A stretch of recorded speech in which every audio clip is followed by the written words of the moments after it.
வருகின்ற பிப்ரவரி 11ஆம் நாள் நடைபெற உள்ள தைப்பூச திருநாளை பற்றிய ஒரு சிறு தொகுப்பினை வழங்குகிறேன் என்று சொன்னேன்.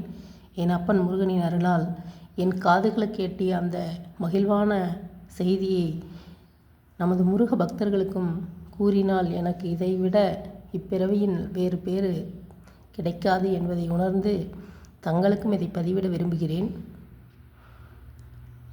முருகனை உருவாக்கும் பொழுது 6 உருவங்களாக உருவெடுக்க வைத்து 6 கார்த்திகை பெண்களிடம் வளர்த்த அனுமதித்து அனுப்பினார்கள். அறுவரும் நல்ல திறமைகளுடன் வளர்ந்து ஒருவராக மாற்ற நமது சிவபெருமானிடம் கொண்டு வந்து விடுகிறார்கள் கார்த்திகை பெண்கள். முருகனும் எல்லா கேள்விகள் ஞானங்கள் பெற்றுள்ளாரா என்று சோதனை செய்து இதை உலகிற்கு உணர்த்த வேண்டும், இந்த அசுரர்களை அழிக்க மனித பிறவியாய் பிறக்காத ஒரு நமது மகனை இந்த உலகிற்கு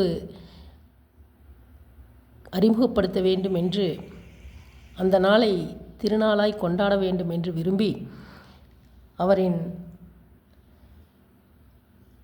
நாரதரை அழைத்து இந்த விழாவை சிறப்புடன் நடத்த நீங்கள்தான் சரியான ஆள் என்று அவரிடம் கொடுத்து விடுகிறார். அவரும் நான் இருக்கிறேன் அப்படி என்று சொல்லி அனைத்து தேவர்களும் முனிவர்களும் ஜீவராசிகளுக்கும்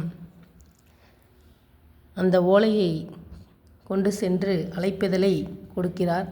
வருகின்ற தைப்பூச திருநாளன்று பௌர்ணமி அன்று காலை அதிகாலை சூரியோதயத்தில் நமது சிவபெருமானின் இளைய மகனான முருகருக்கு அருள் வழங்கும் பூஜை நடைபெற உள்ளது. இத்திருவிழாவை காண அனைவரும் வர வேண்டும் என்று அழைப்புதலை கொடுத்து வருகிறார்.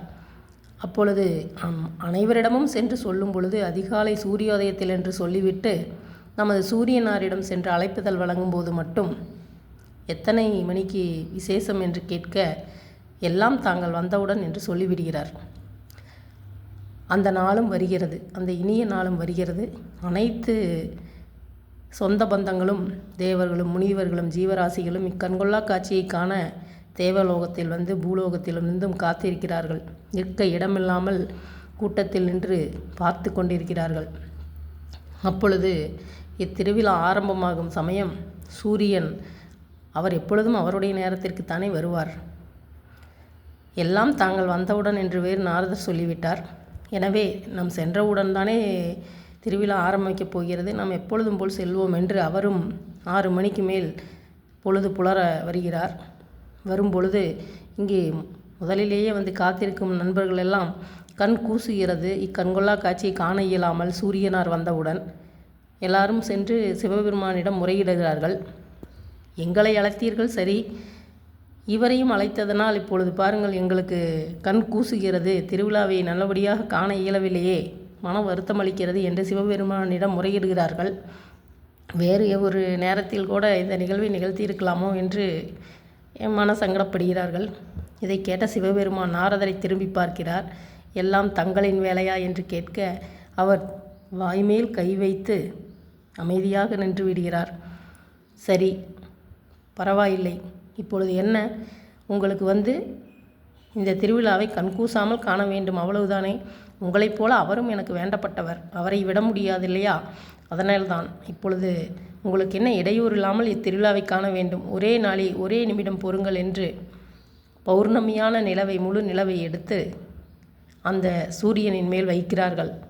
ஒரு தங்கத்தகட்டில் வெள்ளித்தட்டை வைத்தது போல நம் சூரியனாரின் ஒளிக்கற்றைகள் அவருடைய சுற்றிலும் செல்கிறது, நேராக வராமல் சுற்றிலும் செல்கிறது. தங்கத்தகடு மின்னுவது போல அந்த சூரியன் சுற்றுவதற்கும் அந்த வெள்ளி நிலா நிற்பதற்கும் ஓரிடத்திலேயே நின்று கொண்டிருப்பதற்கும் அவ்வளவு ஒரு கண்கொள்ளா காட்சியாக அந்த சூரியனுக்கு ஒரு அருளை அந்த 7 நாளிகைகள் நம் சிவபெருமான் அவர்கள் நிலவையும் சூரியனையும் ஒன்றாக நிற்க வைக்கும் அந்த 7 நாளிகைகள் தைப்பூச திருநாள் அன்று கண்கொள்ளா காட்சியாக அந்த வானில் காணப்படும். இந்த 7 நாளிகைகளை நம் பக்தர்கள் அனைவரும் தவறாமல் பார்க்க 7 நாளிகைகளும் இந்த நிகழ்வு நிகழும் பொழுது அனைவரும் மனமுவந்து முருகனை தியானித்து அவரின் பூஜையை பார்த்து மனதுருக வேண்டி செல்கிறார்கள். அந்த 7 நாளிகைக்கு பின்பு எப்படி அந்த நிலவு தனியாக சென்றதோ இருந்ததோ அதே போல அந்த நிலவு தனியாக சென்றுவிடும். சூரியன் வழக்கம் போல தன்னுடைய இயல்பு நிலைக்கு திரும்பிவிடும். இந்த 7 நாளிகைகளும் சிவபெருமானின் நெற்றி பிளம்பிலிருந்தும் நமது உமையவளின் உள்ளங்கைகளிலிருந்தும் வரும் அந்த ஒரு சக்திதான் நமது முருகப்பெருமானுக்கு இன்றளவும் வருடந்தோறும் வழங்கி வரும் வரங்களை வழங்கி வருகிறார்கள். அந்த வரங்களை பெற்று முதல் பூஜையில் தைப்பூசத்தன்று காலை நிகழும் முதல் பூஜையில் நம் முருகப்பெருமான் முற்றிலும் வரங்களுடன் நம்மளுக்கு கையேந்தி நிற்பவர்களுக்கு, கந்தா என்று கையேந்துபவர்களுக்கு இந்தா இந்தா என்று வாரி வழங்கும் அந்த வரங்களை தன் தாயாரிடமும் தந்தையாரிடமிருந்தும் பெற்று முழு ஜோதியாக தைப்பூசத்தன்று காலை நிகழும் முதல் பூஜையில் முழுமதியாக நிற்கிறார். இந்த ஒரு அற்புத நிகழ்வை நாம் அனைவரும் வரும் தைப்பூசம் பிப்ரவரி 11ஆம் தேதி நிகழவுள்ள தைப்பூச திருநாளன்று அதிகாலையில் குளித்து நாம் மலையேறி கும்பிட வேண்டும் என்று இல்லை. நாம் இருக்கும் இடத்தில் இருக்கும் நமது முருகர் கோவிலுக்கோ நம் வீட்டில் இருக்கும் நாம் வணங்கும் அந்த முருக தெய்வத்தின் எல்லா வீட்டிலும் இந்துக்களாக பிறந்த அனைவர் வீட்டிலும் நமது முருகப்பெருமானின் திருவுருவப்படம் வைத்து வணங்கப்படும். சூரியனாரின் அந்த 7 நாளிகை தரிசனத்தை முடித்துவிட்டு நமது முருகப்பெருமானை வீட்டிலேயே தரிசனம் செய்யலாம். அங்கும் அவர் முழுமதியாக நிற்பார். எங்கும் எதிலும் முழுமதியாக நின்று நம்மளை காத்து வருவார். இந்த பதிவை கேரளாவைச் சேர்ந்த மிகவும் வயதில் மூத்த ஒருவர் எங்களுக்கு பழனி ஆண்டவனின் திருச்சன்னதியில் வைத்து அந்த சூரியோதயத்தை இதே ஒரு தைப்பூச திருநாளில் 7 ஆண்டுகளுக்கு முன்பாக நின்று பார்த்து கொண்டிருக்கும் பொழுது நாங்களும் அவர்களுடன் விவரம் தெரியாமலேயே நின்று பார்த்து கொண்டிருந்தோம். அப்பொழுதுதான் அவர் சொன்னார், இது என்னவென்று. இதை நான் உணர்ந்ததை இன்று இந்த வருடம் இந்த நாளில் நமது முருகப்பெருமானின் பக்தர்களுக்கு சொல்வது இந்த வாழ்நாளில் என் பிறவியில் நான் பெற்ற பெரும் தவமாக கருதுகிறேன். அனைவரும் வருகின்ற தைப்பூச திருநாளன்று காலை சூரியோதயத்தில் வரும் 7 நாளிகைகளை தரிசனம் செய்து முருகப்பெருமானின் அருள் பெற்று எல்லா வளங்களும் உடல் ஆரோக்கியத்துடனும் வளமுடனும் மன நிம்மதியுடனும் நிறைவுடனும் இவ்வுலகிற்கு உபயோகம் உள்ள ஒரு நல்ல மனிதர்களாக வாழ அவரின் அருள் வேண்டும்.